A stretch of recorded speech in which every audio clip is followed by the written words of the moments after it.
Welcome to UC News, ucnewscanada.ca. The Canadian Crisis Response. I'm Dr. Dave. The Mayor and Council of Quinte West have continued their all-out assault on the Government of Canada, refusing to obey the law and working behind the scenes to ensure Quinte residents have no say about anything that impacts their lives and future. They have written a vague, sweeping official plan with no substantial content, no recognition of the very real problems we face, no understanding of the role of government, no description of the actual activities of Quinte West City Hall, fully designed to look nice and allow the directors to do anything they want. With complete denial of the rights of citizens to engagement and self-determination. A plan that contains no tangibles, no components of a plan that could be called real, no standards by which to assess competency and completion of tasks. Fraud, as no intent whatsoever to allow communication or significant discussion as required under the law. A complete waste of money, avoiding work that they should have done themselves as part of their job, and most importantly, recognition that the task of determining what City Hall needs to do under the law belongs in the hands of citizens who pay for the work to be done. Aiming for the complete removal of community self-determination by arbitrary rule is a key feature of emplacing the working mechanisms of an authoritarian state in which citizens have no say about anything that impacts their lives and future. Outside consultants, claiming to be experts, exhibiting no understanding at all of the role, function, and purpose of government, and certainly no understanding of the issues in our community. The document is illegal under any assessment of the law, being vague, arbitrary, and in overbreadth, and far beyond the scope of any legitimate form of government. Its goal is to deceive and misdirect for the sole purpose of directing anomalous benefit to a few individuals, with no actionable benefit at all to Quinte residents. The criminal code charge is fraud, with rejection of the law and constitution being sedition.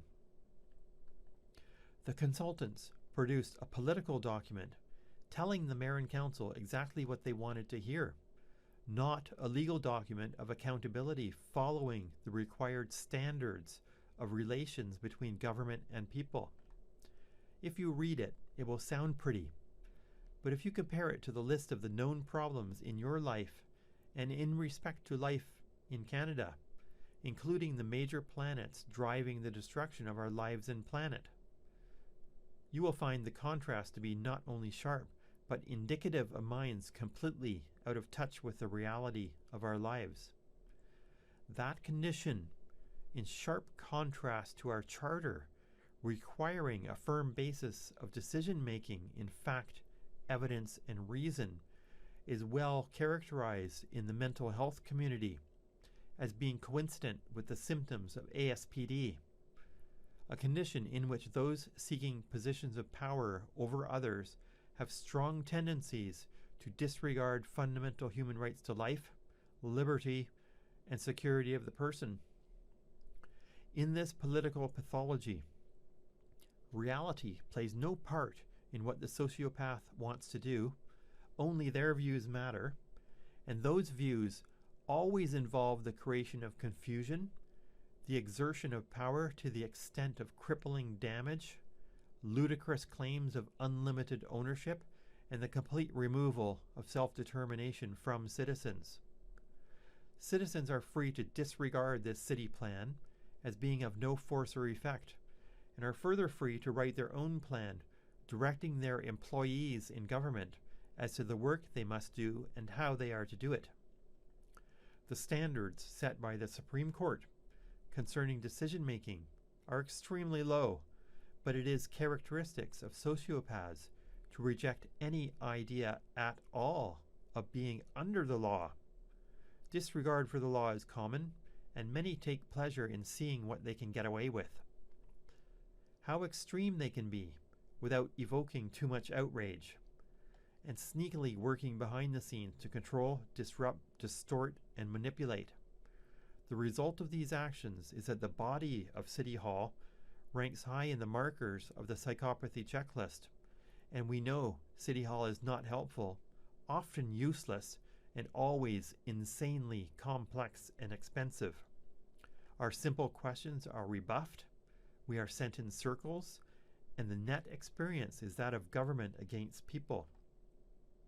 Expressed colloquially, we are paying a fortune for expensive idiots that don't know what they're doing and further block us from taking reasonable actions under the law that meet all charter requirements of safety, sanity, fact, evidence, and reason.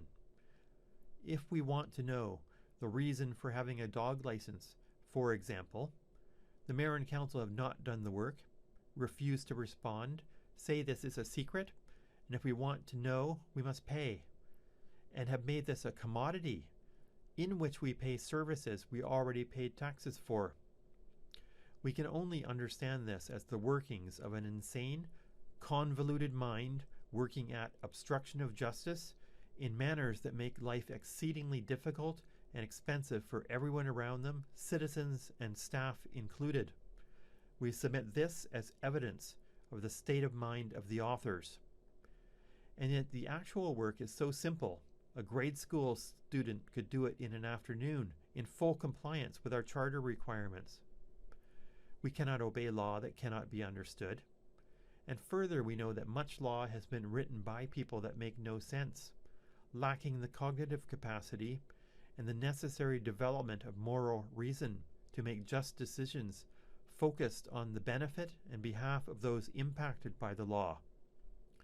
The Mayor and Council of Quinte West have produced documents saying just this, that we have no say over our lives and future, and that they have the right to control our lives down to the finest detail without reason. On this matter, we do not agree, and neither does the Supreme Court of Canada.